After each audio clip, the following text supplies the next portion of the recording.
The other thing I wanted to bring in and just underline again is the conversation around well-being. We saw through COVID times what that did to children of all ages, and obviously, Tanya, you are the online coordinator, so everything suddenly had to go online.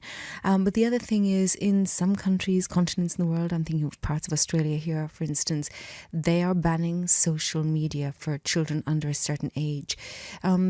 And so, what do you think? What are your reflections on this in the teaching of an international program, international schools?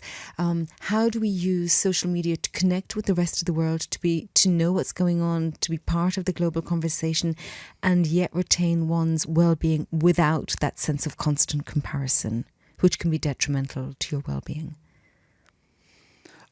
To jump in on that piece, I mean, I've mentioned already that wellbeing is a vitally important part of the program, not only in terms of developing the innovation skills for kids, but also helping them. We know that, again, if students feel safe and well and they're thriving, then they're going to do well academically as well, frankly, as well.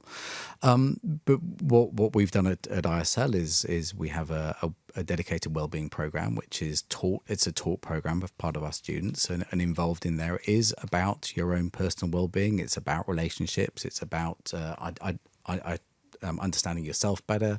There's elements in there about obviously things like sex education and taking care of yourself. But it is part and parcel of the skills that we teach students as well. We know that for them to be successful in life, they also have to be able to take care of themselves.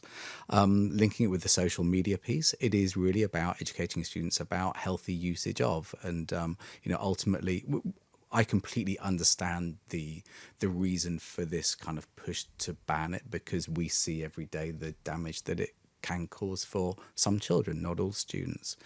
Ideally, we would be in a position where we are helping students to be able to self-govern and self-manage and identify the risks more easily, but they are dealing with very sophisticated algorithms which are way beyond really any of us in terms of handling. So it's a super complex debate. It's going to keep running and running. There's going to be pushback on what's happening in Australia. There's also going to be countries that they're going to follow that line. I'm super interested to see what direction Luxembourg goes in this regard. Do you think Luxembourg could be a leader, or do you think it will follow a European incentive? I think it should be a leader, but I'm not sure in which direction that is. But I would love to be at the table discussing it. Yeah, I mean, obviously it's a hot topic of conversation for our students and in the staff room as well, frankly, as well. Yeah, but it's a thorny issue, no question. I mean, what was it like in China with the students? How do they use social media? Because it's quite different there. No, as much as here. But it's. I was talking to Sheridan about it. It's super interesting in that Sheridan is our head of teaching learning technologies at school, and he was talking about the comparison between the social media that exists in China and the very significant guardrails that exist there to protect students from the risks associated with social media. Whereas in the West, we have allowed the social media giants, if you like, to exist without the guardrails, and as such, that's why we are. It's like we're investing in them. We're letting them grow as much as we want to without putting the guardrails in, rather than the different model of allowing it but putting the protections in place. It's an interesting approach, and what's happening to the social media over here is as we lock the students out of it, potentially up to 16, in order to allow them in future to access it, they're going to have to provide a lot more of their personal details to allow them to use it. And of course, that's big data, getting more of our own information. It's a I agree. Which way do we go? And I think what you were saying earlier was about the social media here. It's aimed at making sure that children are addicted.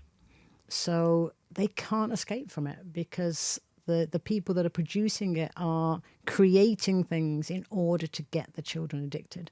So what we're doing now with our wellbeing program is really teaching the children about what techniques are these companies using in order to get you addicted, so that we can try to educate them and they can combat, they can make choices.